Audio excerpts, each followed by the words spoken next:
August 15 Friday திருச்சியில மொராய் சிட்டில வச்சு நாங்க ஒரு வாலிபர் எழுப்புதல் முகாம் ஒன்றை நாங்க நடத்த திட்டமிட்டுள்ளோம். ஒருவேளை இந்த வீடியோ எதுக்கு அப்படின்னா, இந்த கேம்ப குறிச்சு நீங்க ஆல்ரெடி கேள்விப்பட்டிருக்கலாம். ஆனா நீங்க மட்டும் இந்த கேம்ப குறிச்சு கேள்விப்பட்டா போதாது. நீங்க மட்டும் இந்த கேம்புக்கு வந்தா போதாது. ஒருவேளை நம்ம ஒரு பிடிச்ச இடத்துல சாப்பிடுறோம், அந்த சாப்பாடு நமக்கு பிடிச்சிருக்கு அப்படின்னா நம்ம ஃப்ரெண்டை வந்து நமக்கு கன்வின்ஸ் பண்றோம், டே அந்த கடையில சாப்பாடு நல்லா இருந்துச்சு நீ வா அப்படின்னு சொல்லிட்டு. ஒருவேளை நம்ம சும்மா கூப்பிட்டு நம்ம ஃப்ரெண்டு வரலனா கூட நம்ம விட மாட்டோம். மறுபடியும் நம்ம சொல்லுவோம், டே அந்த கடையில இருக்க அந்த பொரிச்ச பரோட்டாவே அந்த சால்னாவே பிச்சு போட்டு சாப்பிட்டா அப்படி ஒரு டேஸ்டா இருந்துச்சுடா அப்படின்னு சொல்லி ஃப்ரெண்டை நம்ம எப்படியாவது கன்வின்ஸ் பண்ணியாவது அந்த இடத்துக்கு நம்ம கூட்டிட்டு போயிடும். இந்த ஆகஸ்ட் 15 உங்க ஃப்ரெண்ட்ஸை நீங்க கன்வின்ஸ் பண்ணுங்க. எப்படி கூப்பிட்டா உங்க ஃப்ரெண்ட்ஸ் வருவாங்கன்னு சொல்லி உங்களுக்கு நல்லா தெரியும். ஒரு 3 to 8 5 ஹார்ஸ் தான், 5 மணி நேரம் உங்க ஃப்ரெண்ட்ஸை எப்படியாவது கன்வின்ஸ் பண்ணி திருச்சிக்கு நீங்க கூட்டிட்டு வாங்க. ஒருவேளை நீங்க சொல்லலாம், ஐயோ திருச்சியா, நாங்க இருக்க இடத்துல இருந்து ரொம்ப தூரத்துல இருக்கியா, அவ்வளவு தூரம் நாங்க எப்படி டிராவல் பண்ணி வருது அப்படின்னு சொல்லி நீங்க நினைச்சிட்டு இருக்கீங்களா? ஒருவேளை ஒரு டூருக்கு கொடைக்கானலுக்கோ ஊட்டிக்கோ நம்ம போறோம் அப்படின்னு சொன்னா, ஐயோ கொடைக்கானலா ஊட்டியா அவ்வளவு தூரத்துல இருக்கே, அவ்வளவு தூரம் நான் டிராவல் பண்றதுக்கு என்னோட ரூம்லயே ஏசியை போட்டு குளுன்னு என்னோட ரூம்லயே நான் இருந்துக்கிறேன் அப்படின்னு சொல்லி நம்ம சொல்ல மாட்டோம்.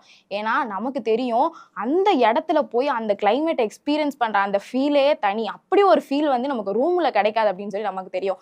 அதே போலதாங்க, எங்க 2-3 பேர் இருக்காங்களோ அங்க நான் வர்றேன்னு சொன்ன ஆண்டவர் அன்னைக்கு அந்த கிரவுண்ட்ல 1,00,000க்கும் மேற்பட்ட வாலிபர்கள் கூட போறாங்க. அப்போ அங்க ஆண்டவருடைய பிரசனம் எப்படி இருக்கும்? ஆண்டவர் அங்க வராம இருப்பாராங்க? அந்த 1 lakh கிரவுட்ல நீங்க ஆண்டவருடைய பிரசனத்தை ஃபீல் பண்ற அந்த ஃபீலே தனிங்க.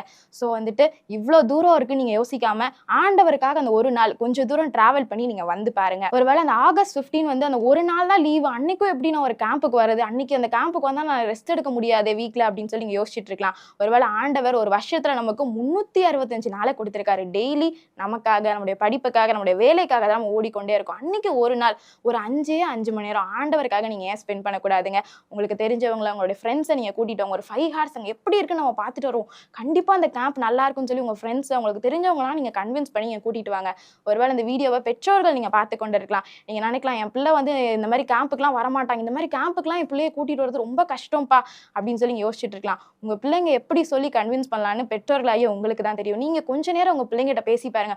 ஒரு 5 மணி நேரம் அப்பாக்காக அந்த மீட்டிங்க்கு நீ வாயம்பா, ஒரு 5 மணி நேரம் அம்மாக்காக இந்த இடத்துக்கு நீ வாயம்பா, நம்ம போய் எப்படி இருக்குன்னு பார்த்துட்டு வரோம் அப்படின்னு சொல்லி உங்க பிள்ளைங்களை நீங்க கூட்டிட்டு வாங்க. கண்டிப்பாக அங்க வரும்போது எப்படிப்பட்ட பிரச்சனையோடு நீங்க வந்தாலும் சரி, எப்படிப்பட்ட போராட்டத்தோடு நீங்க வந்தாலும் சரி, விருப்பமே இல்லாம என்ன நடக்குதுன்னு பார்ப்போம் நீங்க வந்தா கூட சரி, ஆனா நீங்க திரும்பி செல்லும்போது வந்த வண்ணமாக திரும்பி செல்லாம ஆண்டவருடைய அளவில்லாத பிரசன்னத்தினால நீங்க நிரப்பி தான் திரும்பி செல்ல போறீங்கன்றதுல எந்தவித ஒரு சந்தேகம் இல்லை. ஸோ இந்த ஆகஸ்ட் 15 வர்ற ஃப்ரைடே ஆண்டவருக்காக உங்களுக்கு தெரிஞ்சவங்களை கூட்டிட்டு வரதுக்கு நீங்க கொஞ்சம் மெனக்கெடுங்க, கொஞ்சம் முயற்சி செய்யுங்க.